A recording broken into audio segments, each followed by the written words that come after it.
Welcome back to My Hero Academia Anime Review episode number 93. Unlike last video where I discussed the final episode of season 5 and the Shed manga, this one I'm pretty much giving my final thoughts on season 5 of the show. Yep. Yes. And this one is a bit of an odd one to say the least. For one thing, unlike the previous season which had delays in the dub, this season, no. There was no delays, which thank God for that. Because what happened toward the end of the previous season was absolutely stupid. Even my friend Tivia agrees. The delay in the dub was stupid because of the stupid pandemic last year. Like how this year was not an issue. No, yeah, they started a little bit later than usual. Because normally, when they start doing dubs for this particular series, usually it's done like, I think it's like a day after the episode airs in Japan. Excuse me, but not the case this season. Nope. For some reason, they decided to wait about, I think it was about 2 or 3 episodes in before they finally decided to do a dub. I'm not sure why Funimation is for, but that's basically how it is. Now, we had overall 3 arcs this season. First, we started with the Join Trinity arc. Now, I do have a disagreement with Forever World. He apparently has called this season a disaster because they basically stretched out the Join Training arc and they pretty much skipped over one arc and adapted the Endeavor Agency arc before it adapted the Villains arc, and that got shortchanged. Me personally, I didn't think it was really big an issue with me. Not really, no. I think Join Training was handled perfectly fine. The amount of time basically dedicated to that particular arc was fine. I had virtually no problem with it. It was perfectly fine. Not really an issue there. But what about the case Endeavor Agency? Well, there was probably a couple reasons why they decided to jumpstart with this arc first over the Villains arc. My personal theory, the movie. Yep, the movie. Yes, the third movie, which is set during this arc. And here's the thing. The second movie takes place after this arc. And you're probably thinking, that's weird. Yes, seriously. Oh, and by the way, this season is probably by far the first one to have 2 anime original episodes. The first one to have a little bit of canon towards the very end. But mostly put, this was a season where it had 26 episodes and 24 full of canon. Which, yeah, that's been unusual, especially since last season had 1 anime original episode. Yeah, they've actually done this for the past couple seasons. Season 3 had 1. That was basically a backdoor pilot. That was basically set up for, it was a prelude to this first movie, which was 2 Heroes, which is amazing. A really good movie. Surprisingly, we didn't get that for season 2. No, season 2 was just not season 2, season 4.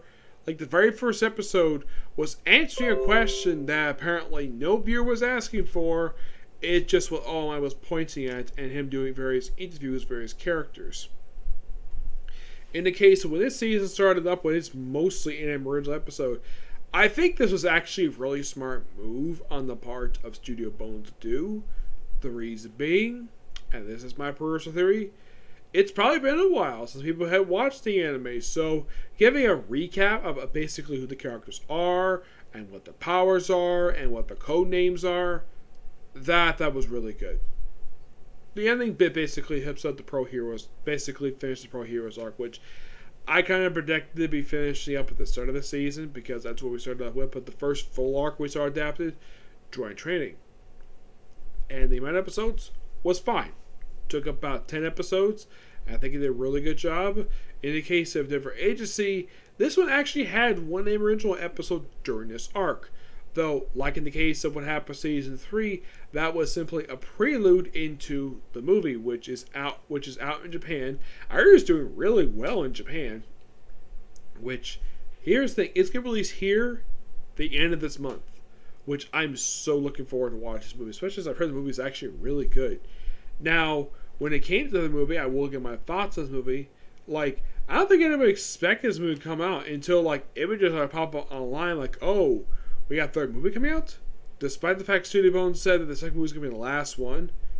Yeah, that was kind of weird. I thought Endeavor Agency was really good. It was a pure enjoyment to watch. Heck, even when I reviewed it, I still enjoyed it. In the case of this arc, I think maybe one tiny bit was basically cut out here. Yeah, mostly put the villain's arc was adapted really well. And the only bit they cut out was basically the politician guy, where they cut out his bit. Now, according to Neverworld, he said they cut out some stuff from Toga's involvement in the episode. I look at the episode and I read the manga and I'm like, that is not true at all. I'm not sure where he got the info from. The fact that apparently that they didn't adapt stuff from the manga that was from Toga's end for that chapter, but cut bits from Toga's fight. Which, given what I saw in the anime, this is another time for Forever the World. Basically, now, I like the news. Now, I like listening to news he basically comes out for anime news. That's fine. I'm going to agree with his opinion a lot of the time. But, man, he has so much information about this season. Yes. Like I said, the Toga arc, the Toga stuff, I thought was really good. I thought it was really well done. And they kept pretty faithful to how the manga presented basically what happened here. I didn't mind the fact they cut up a bit for the politician, which I think that was fine. I think the bit that was cut from the episode was his stuff, and he's not that big of a character in the manga, and I'm not surprised he barely got a role in this arc, especially since, like I said, he did not much big role. He was basically a minor character in this arc. You can kind of say the main antagonist of this arc is Redestro, which, good job, Sonny Surratt. You did a fantastic job with this character. Though I should point out, though, this is the second character he's voiced in this series, because he also voices President Mike. And I gotta also give some praise to Eric Vale, because he stepped up his game with this arc. He did a really good job. I thought he did change his voice a bit for this particular set of episodes, because I couldn't tell about his... Now, clearly it's Eric Vale about these last few episodes, because, excuse me, he was speaking with a raspy voice a lot of the time we saw pop up in the series. But these last few episodes, he started talking normally, and this is like the normal Eric Vale voice I've heard in a lot of anime. Is Temur Shomaraki one of Per's favorite characters? He's not in my top 5, but he's still a good character. I at least got hands to the fact that he basically brought a lot of life to his character. Toga herself was fantastic. I didn't mind. Now, like I said before, when it comes to basically what they adapted for this particular season, they kept a lot of her stuff in. I don't think anything was cut from her. No, nothing was. I think the only other thing they did cut aside from the stuff with the politician, they also still didn't fully adapt. I think it was chapter 219. Yeah, there was still a couple pages they skipped over for some strange reason. I don't know why, but they did. Yep. And when they finally finished up adapting this arc, now before they even got this arc, they had one extra episode not focusing on that, but did lead into that. And that was the episode where Eraserhead and President Mike went to go visit Warpgate in prison, where it turns out he actually had the body of...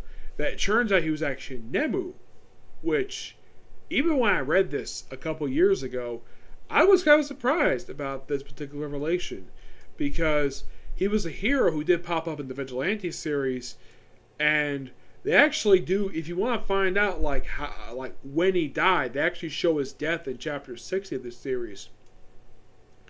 And I do recommend checking out Vigilantes because it is really good. I haven't read it since chapter 102, because that was the last chapter I read. But you're probably thinking, why am I not reviewing Vigilantes? Well, I might eventually review. I heard a rumbling this series is going to be ending really soon. I haven't heard exactly when per se, but I have heard it's ending soon. And I've also heard a rumor going around. This rumor started about a year or two ago, that My Hero was looking to do a new anime. Yes, we're getting the second sixth season, which I still think that's great. But the rumor was that Vigilantes was adapted for an anime, which... This I should point something about Vigilantes. It's a monthly manga. Yes, compared to My Hero, which is weekly, this one's monthly. Don't know why that is, and I should point out that this is one of 2 prequel series I've read of, like, prequels to main series I've read for manga. The first one was Before the Fall. That one, as far as I can tell, there is no plan to adapt that one per se. I wouldn't be surprised about it. Anime News has said that, I think it was Foxy, yes. He mentioned that particular thing is not that good. I kind of agree with it. It's okay. It's not as good as the main series.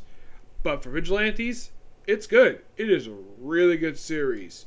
You get to see a lot of backstory of basically some of the older superheroes of the series, which I think was really good. Now, would I like to see an adaptation of Vigilantes?